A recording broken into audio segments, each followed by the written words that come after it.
Diana Verónica y Tony dan la bienvenida a nuestro invitado de la mañana. Hoy nos acompaña.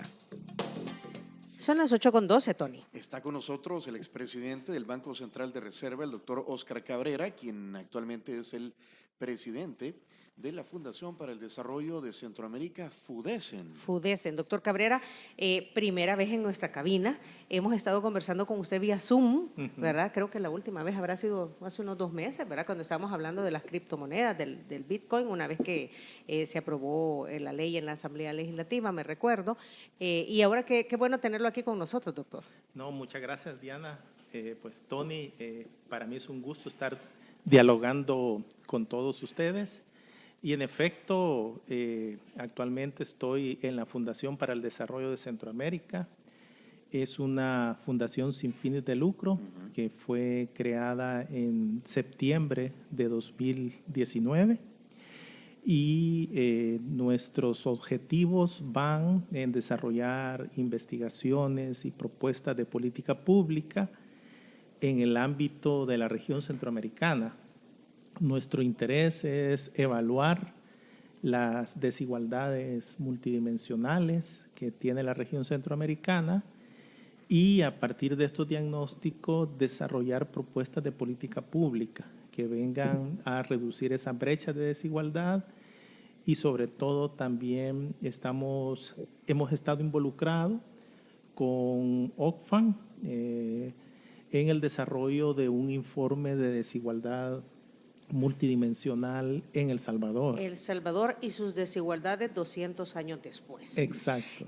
Yo solo quisiera retomar, antes de ver el informe, doctor, el tema de FUDECEN, y es que, de acuerdo a los que saben del tema, la implementación de políticas públicas, es decir, de determinar qué vamos a hacer en diferentes aspectos sociales, económicos, financieros, etcétera, educativos, salud, tiene que ser en base a estudios, ¿verdad? Sin un estudio sobre un tema específico no podemos diseñar cuál es la estrategia para resolver los problemas dentro de ese rubro que hemos estado estudiando. Y es así como FUDECEN entonces hace los estudios, doctor, ¿verdad? Para establecer entonces cuáles pueden ser los caminos que se pueden seguir para contrarrestar esos problemas. Eso es correcto. De hecho, la Fundación nunca da opiniones si no tenemos detrás un estudio, un diagnóstico. Y a partir de esos análisis nosotros somos capaces de tener una visión más holística de los problemas de los países o de la región como en su conjunto. No es posible definir una política pública sin previamente evaluar los costos y beneficios que va a llevar esa política. Y creo que eso es muy importante, de ahí la necesidad que los países de la región dispongan de un plan quinquenal con el cual se pueda evaluar los avances como también los retrocesos en cuanto a alcanzar las metas definidas. Esto creo que es muy importante. Las políticas no pueden ser definidas sin este bagaje, porque los costos van a ser muy elevados para la sociedad en su conjunto. Si hay planes por parte de este gobierno, pues muy poco se conocen. Conocemos los proyectos, ¿verdad? Y el gobierno es muy bueno en anunciarlos, en darlos a conocer. Lo que no se sabe es si hay estudios detrás de todos estos planes y proyectos. De hecho, un común denominador de este gobierno ha sido esa falta de transparencia en cuanto a que los analistas dispongamos de cuáles son los análisis, las propuestas de política, sino que las vamos viendo en el día a día, ¿verdad? Creo que eso no favorece que El Salvador reduzca sus brechas de desigualdad. Al contrario, lo que hemos estado viendo por efectos del COVID-19 y por efectos, de otra serie de medidas, es que estas desigualdades, vamos a ver más adelante, se han ido amplificando. Vaya, por ejemplo, el miércoles 15 de septiembre, el presidente dijo en su discurso que en 30 días iba a enviar a la Asamblea Legislativa Una un propuesta. proyecto de reforma al sistema de pensiones. ¿Quién lo hizo? ¿Qué ¿Cómo lo están trae? ¿Cómo haciendo? viene? Ajá. O sea, ¿cuál es ¿Quiénes no participan? se sabe, ¿verdad? Pues este es un denominador común de este gobierno. Hemos visto también con la ley Bitcoin cómo se envió el proyecto de ley a la Asamblea Legislativa sin un análisis a conciencia de cuáles eran los costos como los beneficios. Y en la Asamblea Legislativa un debate pírrico respecto a estos proyectos de ley. Creo que ese no es el camino que este país necesita. ¿Qué podríamos decir que son las consecuencias positivas o negativas que estaría arrojando ya la implementación de la ley del Bitcoin?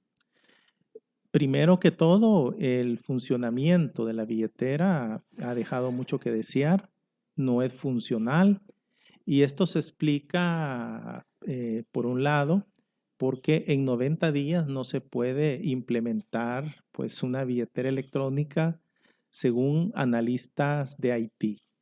Por otro lado, es una De tecnologías de la información, ¿verdad? de No vayan a pensar que tecnologías de Haití la isla, ¿verdad? El país. Ajá, ajá. de tecnologías pues de innovación. De todas maneras, fue una decisión errónea, dado que se quiso eh, tomar un criptoactivo, que es un activo especulativo, como moneda de curso legal. El Bitcoin no cumple las funciones del dinero, no es depósito de valor, es decir, el precio del Bitcoin fluctúa demasiado. Entonces los ingresos de los hogares o de las empresas son impredecibles. Por otro lado, no es un medio de intercambio a nivel mundial, como por ejemplo los billetes y monedas fiat que son emitidas por los bancos centrales, como el dólar, el euro o el yuan chino, para poner un ejemplo. Esto no es un medio de intercambio y otro no cumple la función de unidad de cuenta. ¿A qué me estoy refiriendo? Y es que los precios de los bienes y servicios tienen que estar denominados en el precio del Bitcoin respecto a otro tipo de monedas. Esto es difícil, dado que si yo voy a un supermercado y quiero ver cuál es el precio de una libra de papas, en Bitcoin eso va fluctuando a lo largo del tiempo. O sea, en la mañana van a tener un precio, a mediodía de repente otro y en la noche otro. O sea, no sabemos cuántos días cómo va a fluctuar durante el día el precio de esa libra de papas. Exacto, en tiempo real esto va fluctuando. Ahora, también es importante que el uso de este criptoactivo como moneda de curso legal en El Salvador abre toda una caja de Pandora respecto a una serie de riesgos que ya empezó a sufrir el salvadoreño. Por ejemplo, desde la implementación del Bitcoin, hemos visto personas que no entendían por qué los $30 de subsidio otorgado por el gobierno de El Salvador se reducían a 28, 27. Eso se llama riesgo de mercado. Segundo, decenas de personas empezaron a denunciar a través de las redes la suplantación de su identidad en la billetera, que otra persona ya había incorporado sus datos personales. Esa no la había escuchado, Tony. De Sí. que ya habían habido otras personas Han habido decenas de personas. pasándose por. Sí. Ujú. Y en tercer lugar, hemos visto cómo personas que han querido pagar la compra en el supermercado con la billetera no ha sido posible, ¿verdad? Han pasado casi media hora y la transacción no ha funcionado. No prosperó. Y por otro lado, otra de los riesgos que tiene el Bitcoin es que no es correcto pensar que la cotización del Bitcoin se define por la ley de la oferta y la demanda. Detrás hay grandes traders o comercializadores que están pujando porque suba la cotización y ellos obtienen rentabilidad o porque baja. Entonces ahí tenemos diferentes especialistas de mercado que a la larga inciden. Otro elemento es que dado que el 90% de las monedas están siendo atesoradas simplemente como un activo especulativo, lo que queda para el intercambio a nivel mundial es apenas el 10%, ¿verdad? Entonces, estos grandes tenedores de Bitcoin pueden incidir en el precio del mercado en un momento dado. Estos son, digamos, riesgos que la población salvadoreña ha estado empezando pues, a percibir pues, de manera sustancial. Muy bien. FUDESEN acaba de emitir un estudio, doctor, que se denomina El Salvador y sus desigualdades 200 años después. Bueno, en el marco, ¿no?, de Sí. que acabamos de estar conmemorando los 200 años de independencia de Centroamérica del Reino de España. ¿Cómo el contexto en el que se da primero este estudio, doctor, y luego nos pasamos a cada uno de los rubros? Correcto. El 16 de junio, OCFAN y FUDESEN presentamos a la sociedad salvadoreña un informe muy exhaustivo para el periodo que va entre 2014 a 2019, donde evaluamos las brechas de desigualdad en 6 dimensiones, nosotros le llamamos dominios. Evaluamos las brechas en vida y salud, vimos las brechas en educación, en seguridad legal y física, seguridad financiera, empleo digno, condiciones de vida cómoda y por último la capacidad e influencia que tienen los ciudadanos en la toma de decisiones de la construcción de las políticas públicas, lo que usted mencionaba, Diana, que es muy importante. Estas brechas también se desarrollaron una serie de propuestas de política pública para reducir esas brechas para el caso salvadoreño y utilizamos una metodología desarrollada por la London School of Economics, es una escuela de economía de la Universidad de Londres, junto con especialistas de OCFAN Internacional.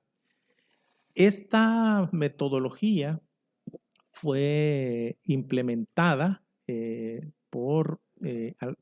fueron 6 investigadoras e investigadores de El Salvador de alto nivel y encontraron mucha evidencia que entre 2014 y 2019 habían habido avances sustanciales en educación, en salud, en seguridad legal y física, seguridad financiera, pero que persistían un conjunto de brechas estructurales que con la llegada del Bicentenario, junto con los impactos del COVID-19, nos estábamos enfrentando a que esas brechas estructurales que la política pública no había sido capaz de reducirlas ampliamente, se habían amplificado, ¿verdad? Y que por lo tanto a eso sumado a una serie de terremotos internos que han sucedido en la sociedad salvadoreña, como ruptura del Estado de Derecho, de la transparencia, el uso pues obligatorio del Bitcoin como moneda de curso legal, todo este cúmulo de variables hacen necesario que definamos a futuro las políticas públicas de este país a partir de un consenso. Y nosotros estamos ofreciendo a la sociedad este análisis y que vayamos desarrollando un diálogo franco con la población, con la sociedad civil y con el gobierno, por supuesto, que es un actor fundamental para construir una visión consensuada de un nuevo modelo económico y social. Ya el modelo económico que ha desarrollado El Salvador desde, desde desde que llegaron los partidos de Arena y el FMLN, que es Acuerdos de paz, desde los tiempos de la firma de los acuerdos de paz, 92, 93, estamos hablando. desde mucho antes, cuando entra Arena, define una serie de políticas públicas de corte neoliberal y que estas políticas públicas no fueron eliminadas por el gobierno del FMLN. Entonces, por lo tanto, ese modelo, digamos, ha llegado a un punto que no es capaz de generar empleo digno a la población, que no es capaz que la economía salvadoreña crezca de manera sostenible. Y les voy a dar unas estadísticas. Entre 1990 a 2009, la economía salvadoreña apenas creció 2,6. Y entre 2010 a 2019, la economía creció 2,5. O sea, hemos traído bajo este modelo económico, digamos, un síndrome de bajo crecimiento económico que se refleja en los niveles de Producto Interno Bruto entre la población. La tasa de crecimiento del PIB per cápita, que le llamamos, creció en estos dos periodos 1,8 y 2%. Y los niveles de productividad laboral, que realmente es la variable que desencadena la inversión, que desencadena el crecimiento en el largo plazo, la productividad en estos dos periodos apenas ha crecido 0,5 en promedio. Estas son las condiciones con las que llegamos al bicentenario de El Salvador, con una economía donde el 80% de lo que producimos y exportamos son bienes y servicios intensivos en mano de obra. Hay muy poco innovación, muy poca diversificación productiva, ¿verdad? De ahí que una de los impulsores que nosotros encontramos a nivel nacional que exacerba las brechas de desigualdad es una economía con bajos niveles de productividad, con bajos niveles de producción y empleo, y en sectores intensivos en mano de obra, ¿verdad? Esto creo que... Dice usted, es un modelo económico neoliberal, ¿verdad? Que no fue desmontado por el FMLN. Exacto. Vale, pero entonces, y los crecimientos son ahí del 2%, 2,5, 2,8 cuando nos va bien. Que son insuficientes. Ajá. Y entonces, ¿cuál es el modelo económico que deberíamos adoptar? Porque tampoco este gobierno está en un desmontaje de ese modelo neoliberal. Tiene medidas como el Bitcoin, que es como se va por la tangente, ¿verdad? Es como nos ha sorprendido. Pero entonces, ¿cuál es el modelo económico que deberíamos adoptar para que haya verdadero crecimiento? Sí, eso es quizás una construcción social. Dentro del informe nosotros damos ciertas líneas por las cuales vamos a empezar a dialogar con la sociedad civil desde septiembre hasta el mes de diciembre. Vamos a estar en sucesivas reuniones. Nuestra propuesta se denomina un camino hacia la igualdad. Y acá, para hacer este pacto social, nosotros definimos una serie de áreas. Por ejemplo, la protección social universal. Esa es una variable que es fundamental para una economía como la nuestra. Una economía más humana, seguridad ciudadana y cultura de paz, participación ciudadana y transparencia.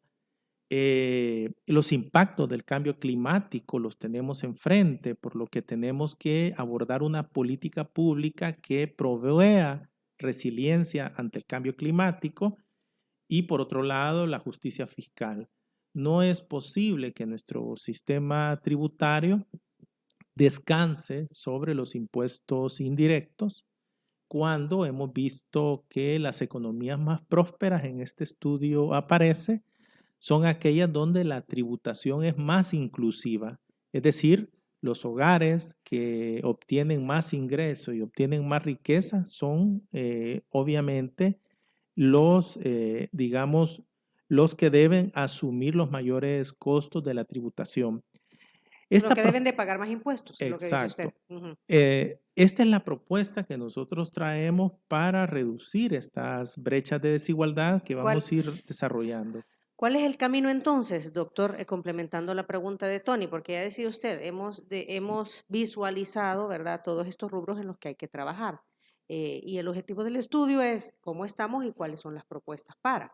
Y ese diálogo nacional en donde se involucra el gobierno, a los políticos y a los diferentes sectores de la sociedad, solo me hace recordar, Tony, del famoso, ¿cómo se llamaba la famosa mesa esta que al final se El desmontó? Foro de Concertación Económico y Social. El Foro de Concertación que después se le llamó el Consejo Económico y Social, ¿verdad?, que precisamente era eso, era el famoso gran diálogo nacional para establecer el camino a seguir de manera que todos crezcamos. Y esas brechas de desigualdad, o sea, esas diferencias, vaya, para que nos entienda, de desigualdad que hay en nuestra sociedad, vayan minimizando. Siempre van a haber unos más poderosos y otros menos favorecidos.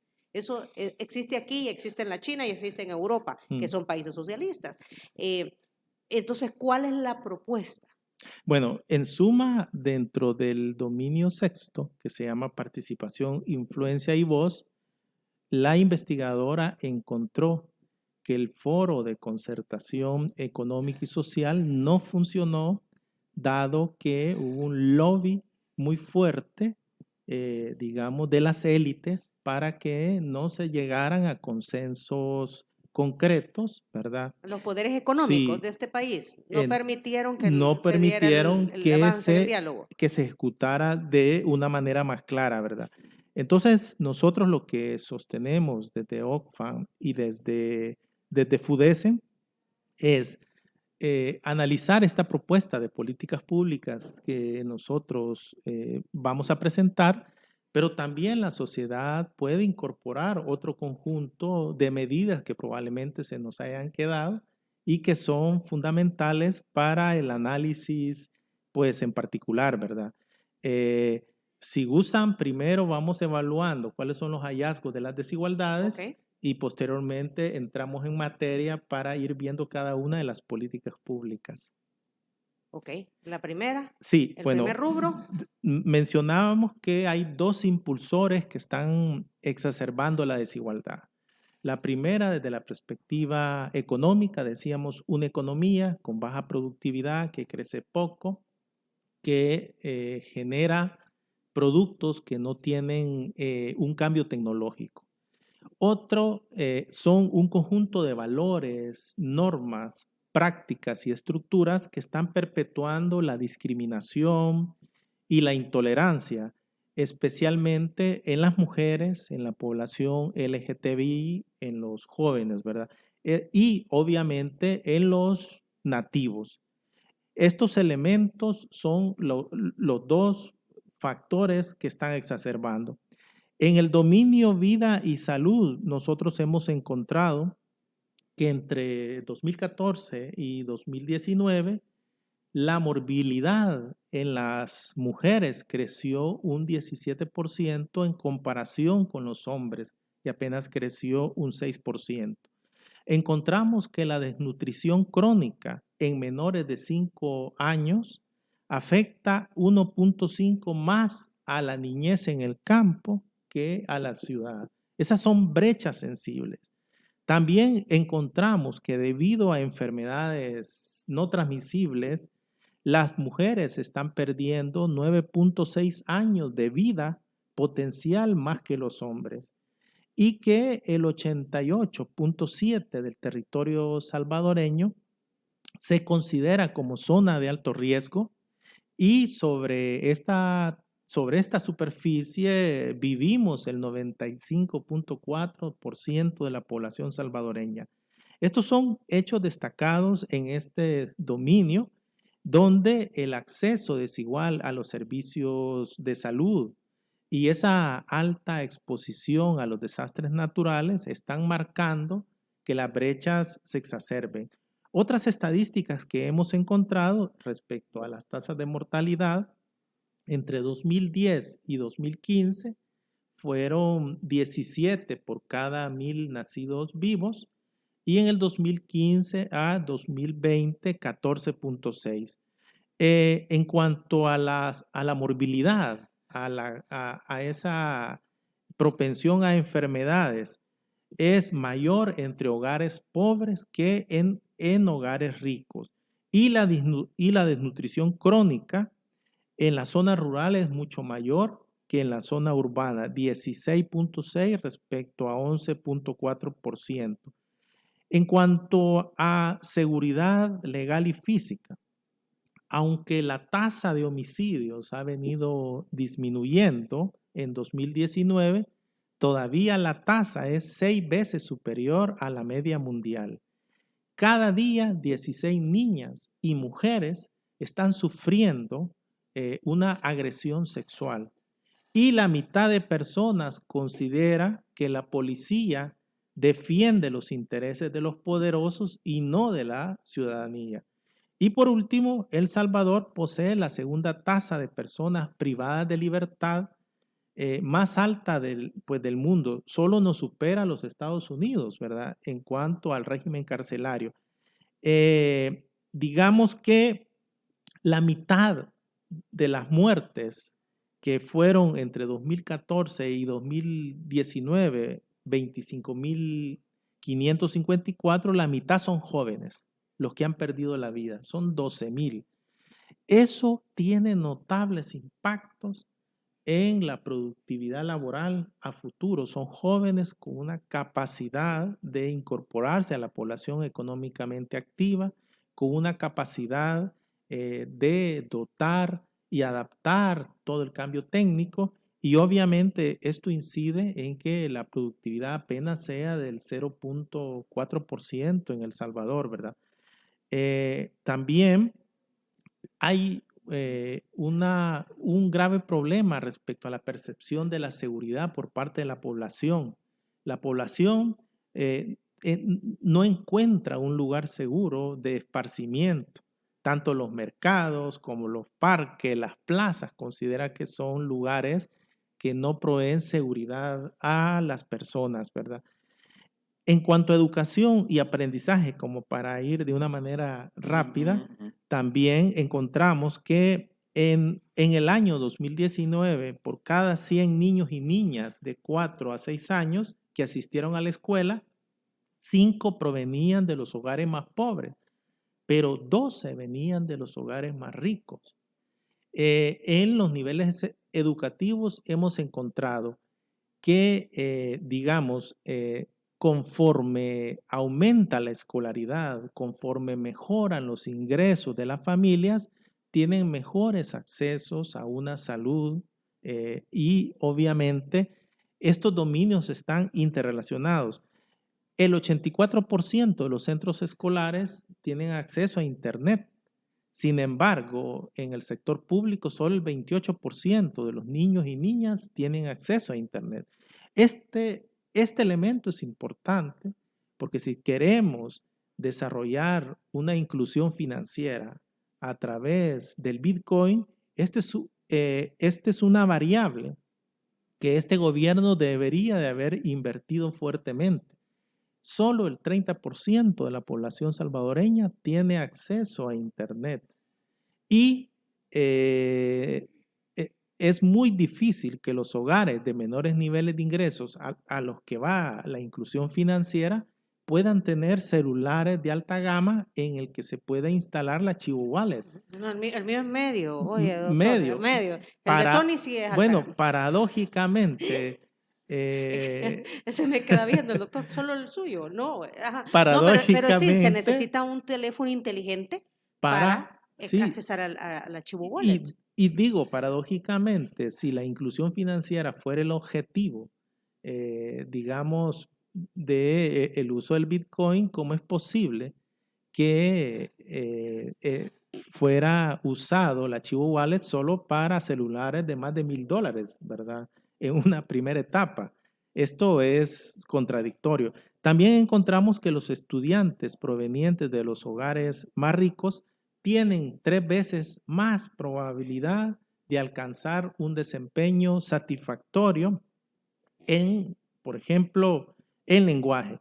y hasta 4 veces en matemáticas. Entonces, las condiciones de ingreso están marcando una variable de acceso para los niveles pues, educativos en la población salvadoreña. O sea, 85% de los centros escolares privados tienen acceso a Internet sobre los El centros, 28. el 28 de los centros escolares públicos. Exacto. Y solamente el 30% de la población a nivel nacional tiene acceso a Internet. Así es. Entonces, para desarrollar la inclusión financiera, para que los hogares de menores niveles de ingreso y que para las pymes puedan tener acceso a productos financieros, pues obviamente el Estado tiene el reto de hacer fuertes inversiones en Internet, tiene que hacer fuertes inversiones en proveer a los hogares y a las pymes de menores niveles de ingreso alternativas para poder utilizar la billetera Chivo o otro tipo de billeteras, ¿verdad? Esto creo que es un reto y esto, por eso decimos que si el objetivo era mejorar la inclusión financiera en El Salvador, el camino que se ha tomado es el camino incorrecto. O sea, se puso la carreta delante de los bueyes, como dicen. Tenía que haber O sea, primero tenía que haber, desarrollado se tendría que tener todos acceso a Internet. Primero, a los medios. Exacto. ¿Verdad? Primero se tuvo que haber hecho un diagnóstico como recomienda Diana. No, Primero, no, es lo que he aprendido de los que estudian la materia. Ajá. Se tuvo que hacer una investigación para evaluar, bueno, si queremos llegar a la inclusión financiera, cuáles son las etapas que tenemos que recorrer como gobierno de El Salvador, ¿verdad? Y no primero dar apps de Chivo Wallet a los celulares de alta gama, sino que ver cómo a los hogares de menores niveles de ingreso les damos acceso. Pues sí, porque son los hogares objetivos a la inclusión financiera. Correcto. Ajá. Y lo que vimos que esos impulsores que están exacerbando la desigualdad entre 2014 y 2019 y ahora mucho más, primero es el acceso desigual a una educación de alta calidad. Segundo, hay normas sociales que todavía afectan el acceso a la educación y al aprendizaje. Todavía en el campo priman más por trabajar en la casa que por llegar pues, a la escuela. Otro es acceso desigual a la formación profesional y a la formación técnica.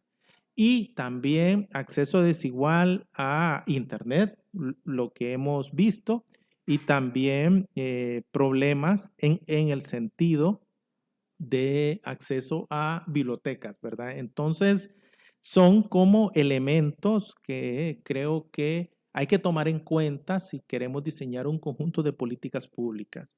Ahora, dentro de seguridad financiera y trabajo dignos, encontramos que entre 2015 a 2019, el número de ultrarricos en El Salvador aumentó de 100 a 110 personas. ¿Qué es un ultrarrico, doctor? Ultrarricos son aquellas personas que tienen más de $1 millón dentro de su patrimonio. Estos 110 personas en El Salvador acumulan 8.9 mil millones de dólares en El Salvador. Obviamente, solo una persona de esos 110 ultrarricos tiene 5.9 billones en El Salvador. Billones. Billones, que son 1.000 millones, ¿verdad? Ajá. Entonces, son 5.000 millones. De los 8.9 billones, 5.9 los tiene una sola persona en El Salvador, ¿verdad? Entonces, vemos que la desigualdad de ingresos es sustancial en el caso salvadoreño y tenemos que 2.1 millones de personas sufren de pobreza multidimensional, ¿verdad? El 17% está en el área urbana y el 46% está en el área rural. Respecto a la inclusión financiera, nosotros también lo analizamos y encontramos que solo el 34.6% de la población tiene acceso a una cuenta bancaria y que las mujeres, solo el 24% tienen acceso a una cuenta bancaria. ¿Cuál debería haber sido la ruta para fortalecer la inclusión financiera? Esto no está en el informe, pero a raíz de la pregunta del Bitcoin que ustedes me hacían, se me ocurre. El Salvador tiene un sistema de pagos, que es la carretera por donde circula todas las transacciones. Este sistema de pago es administrado por el Banco Central, pero la mayoría de sus sistemas son privados. Ahí tenemos la Cámara de Compensación de Tarjetas de Crédito, de débito. A nivel mundial se está cuestionando estos sistemas de pago que son administrados por los bancos centrales, pero dominados por el sistema financiero privado. ¿Por qué? Por las altas comisiones y los altos costos que implican a los usuarios. Por ejemplo, en El Salvador, una transacción de una tarjeta de crédito, el emisor del plástico se queda con el 3.6% del valor de una transacción. En la red de comercios afiliados, que eso se llama la tasa de redescuento, cuando el salvadoreño va a chollar la tarjeta, que decimos, solo por ese acto, el banco que tiene la red de comercio se queda con el 4.6% del valor de la transacción. ¿Qué hacen las empresas? Pues suben artificialmente el precio de los bienes y servicios cuando ya saben que están en esta red. ¿Qué es lo que se tuvo que haber hecho? Bueno, si queremos una inclusión financiera, reduzcamos esos costos y esas comisiones y tenemos una superintendencia de competencia que tendría que estar haciendo eso, regular esas comisiones, como ha hecho el Banco Central de Australia, que redujo esas comisiones hasta 0.5, dejar las tablas, y con esto, eso generaba mayor inclusión financiera. Por otro lado, para las transferencias, por ejemplo, de las remesas, que son más de 5,000 millones de dólares, en promedio el salvadoreño está pagando el 2.6%.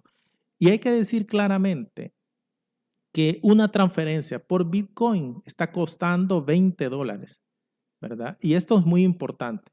Y las transferencias a través de la red de sistemas de pago pasan a aproximadamente 56,000 transacciones por segundo. En la red Bitcoin son 10. Entonces, por un lado, la red Bitcoin no es funcional. Por otro lado, los costos y las comisiones son altas y se reducen en función de los montos de transacción. Se pudo haber regulado. Detengámonos ahí. Porque uno de los beneficios que ha vendido el presidente de la República con respecto a la utilización del archivo wallet es que no hay comisiones para el tema de las remesas, ¿verdad? Que son muy altas, por cierto, cuando estos dineros pasan a través de otras compañías. Dice usted, es el... De $20, decía. No. Es el 2.6%. 2.6%. En promedio, según la cifra del Banco Mundial, mientras que a partir de un estudio que fue desarrollado por un economista norteamericano, encontró que los costos de las transacciones por Bitcoin son elevadas todavía y que obviamente, no es un buen sistema para el envío de las remesas familiares. ¿Qué está sucediendo en este momento? Que las comisiones que se usan en el archivo wallet son asumidas por el Estado. De hecho, quiere decir que esas comisiones, quienes las pagan somos nosotros, ¿verdad? A través de nuestros impuestos. O sea, lo que usted está diciendo, yo creo que eso hay que dejarlo claro y aquí no estamos atacando a nadie. No. Es que las transacciones a través de Bitcoin sí tienen un costo, solo que en este momento el costo lo está asumiendo el Estado a través del fideicomiso que desarrollaron de $220 millones, si no mal recuerdo, ¿verdad? Que proviene del presupuesto general de la nación, que lo financiamos todos los que pagamos impuestos. Exacto. Esa es la ruta. Exacto. O sea, no es gratis, lo estamos pagando todos a través de los impuestos que generamos. Y esos 203.3 millones que se han destinado como costos de implementación del uso del Bitcoin, 44 millones fueron quitados del presupuesto que ya estaban destinados para capear la pandemia del COVID-19 y para, pues, educación, Fueron ¿verdad? redireccionados. Exacto. Ahora, el presidente, doctor, y si me equivoco me corregís, Tony, ha dicho que las remesas familiares, las remesas que vienen desde el extranjero hacia El Salvador, el sistema a través del cual funciona, que es el sistema privado, se quedan con 400, cuesta, mejor dicho, como 400 millones de dólares. Eso es lo que, si no mal recuerdo, más o menos ha dicho el presidente a través de Twitter. Entonces, que esos 400 millones de dólares pues ya no se van a gastar en el envío de remesas. Bueno, eso digamos que hay que demostrarlo. Una remesa de $200 para El Salvador tiene un costo de $5.7 según la base de datos del Banco Mundial. Mientras que una transacción en Bitcoin tarda 10 minutos y la tarifa de transacción ha sido una mediana de alrededor de $20 por transacción en la red Bitcoin. Y esto es un estudio que lo ha desarrollado Nicolás Taleb, ¿verdad? Que yo lo tengo en mi LinkedIn y en el cual obviamente lo que se está, digamos, hay dos redes que está usando la billetera Chivo. La red Bitcoin, que esa es para grandes transacciones, y está la red Lightning, que es una red que todavía está en construcción, pero que también tiene comisiones por entrada y salida. Entonces, la realidad es que las comisiones, quien las está asumiendo es el pueblo salvadoreño. De hecho, solo el 25% de la población tiene, recibe remesas. Es decir, que el otro 75% está subsidiando a través del pago de impuestos que las comisiones sean cero. Entonces, ¿Quién recibe remesa? Nadie, ¿verdad? Nadie de este equipo, ¿no? Eduard Denis, no. Ajá. entonces, el acceso a los servicios financieros desde la perspectiva multidimensional que nosotros hemos encontrado es, es desigual. Y eso sí estamos conscientes. La vía que pudimos haber tomado para mayor acceso también implica, hay una serie de marcos normativos, por ejemplo, la ley AFI del Estado, que dificulta abrir una cuenta de ahorros, ¿verdad? Para los hogares y para las pymes, ¿verdad? Hay barreras desde la perspectiva de los marcos legales del Estado que hacen que, digamos, que no facilite la apertura de las cuentas de ahorro. Por otro, hay altas comisiones en estas redes de pago de los bancos. Por ejemplo, no sé si ustedes han ido con una tarjeta de un banco X y por la premura sacan dinero en un banco Y. Fíjense en la comisión, se multiplica por 4 veces la comisión por haber utilizado un cajero de otra red. Cuando eso tendría que estar regulado, los costos de los cajeros ya son costos hundidos, son costos cero, pero nos los cobran como que recién ayer los han hecho las redes.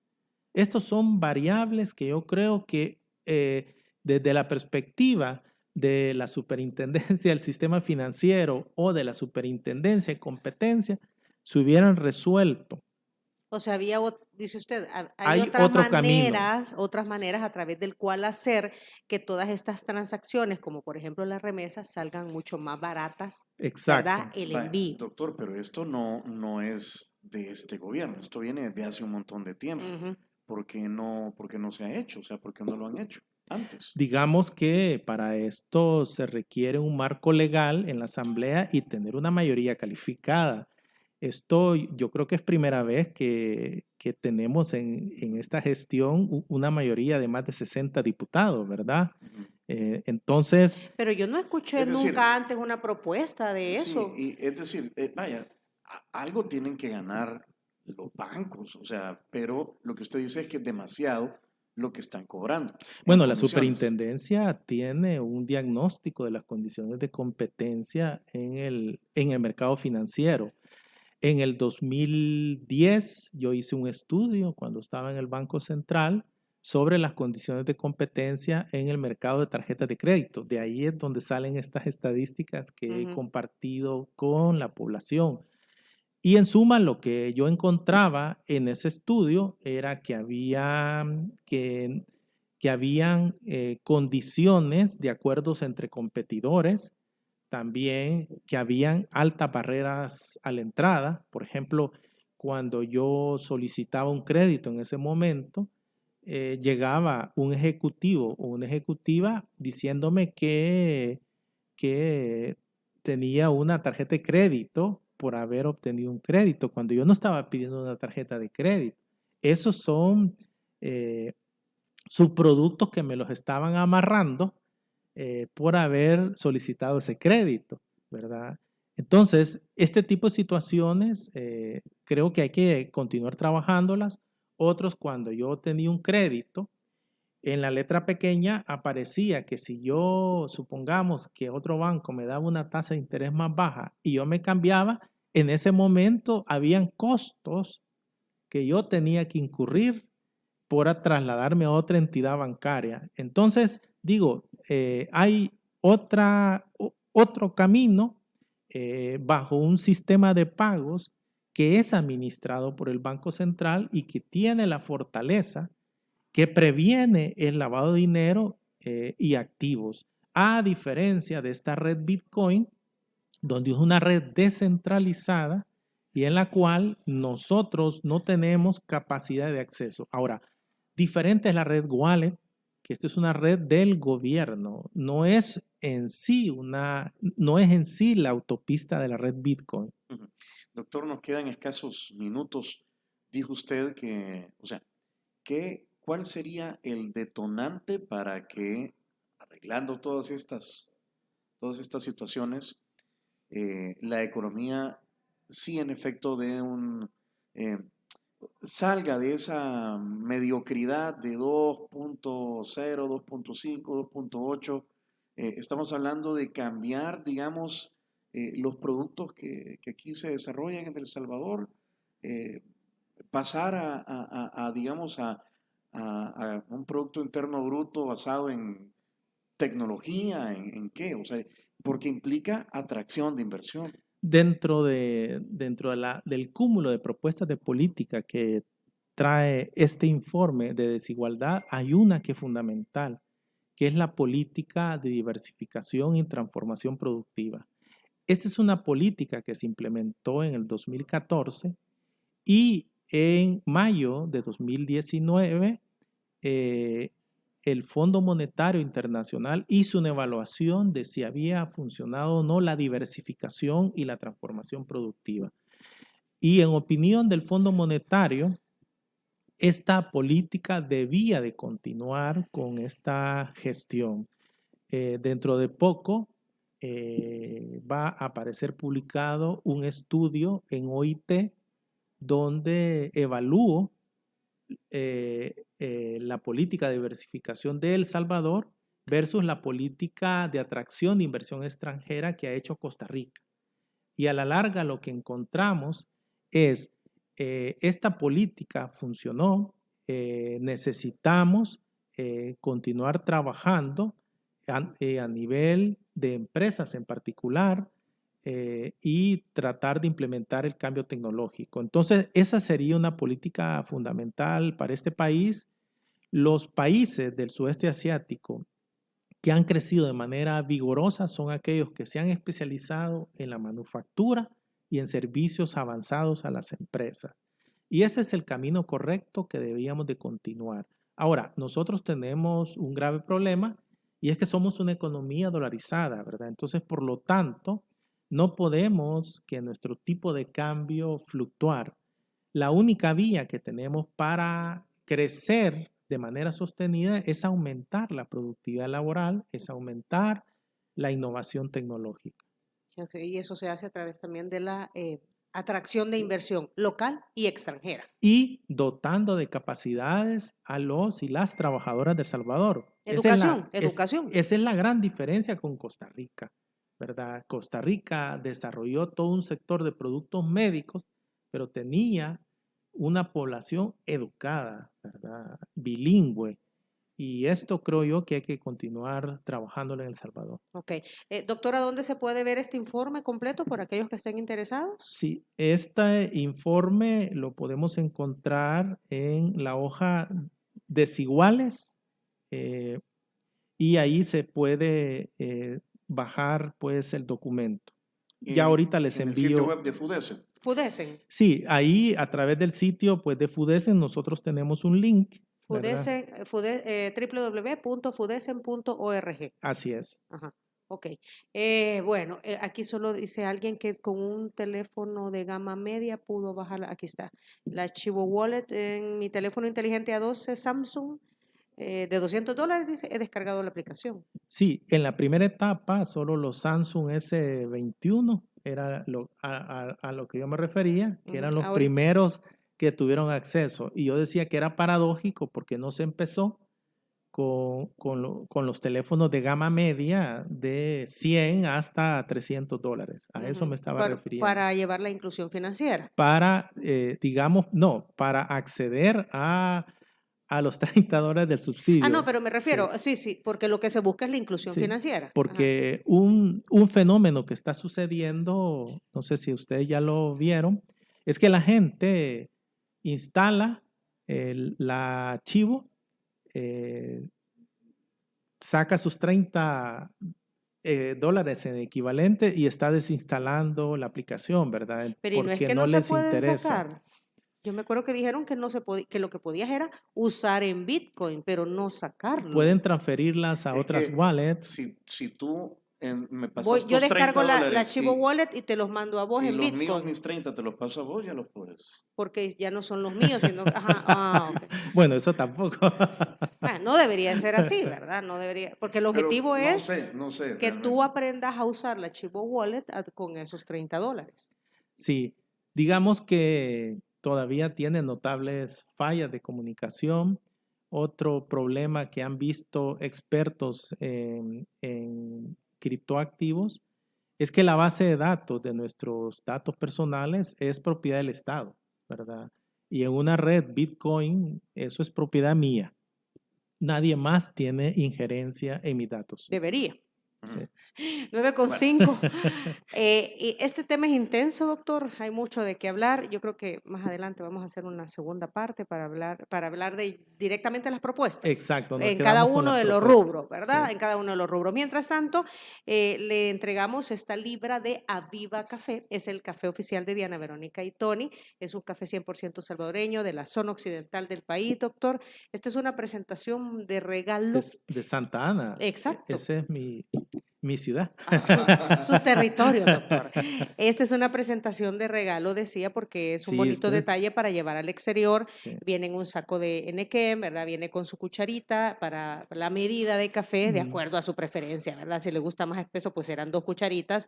Y es hecho de material reciclado, porque esto viene de la poda de los árboles de café, ¿verdad? Estupenda Así que diseño. Esperemos que lo disfrute, doctor. Bueno, muchas gracias por habernos acompañado. También aquí está ya el desayuno de San Martín. Por razones pandémicas lo estamos dando para llevar. San Martín, que está pues en el marco de la celebración, la conmemoración del bicentenario, pues está presentando a todos sus clientes platillos de histórica, nuestra gastronomía histórica, ¿verdad? Ahí hay de todo y estará así hasta el mes de octubre. En octubre. Y agradecemos a Línea Rosa, que es el servicio de transporte que nos ha traído los alimentos. Línea Rosa es una línea confiable, son taxis conducidos por mujeres para llevar mujeres o necesidades de mujeres. Ahora también con pandemia se reconvirtieron y son además Línea Rosa Delivery para trámites bancarios, entrega de mensajería, entrega de regalos y compras de supermercado. Utilice los servicios de Línea Rosa Delivery escribiéndoles en el 7697-9869. Pausa, volvemos.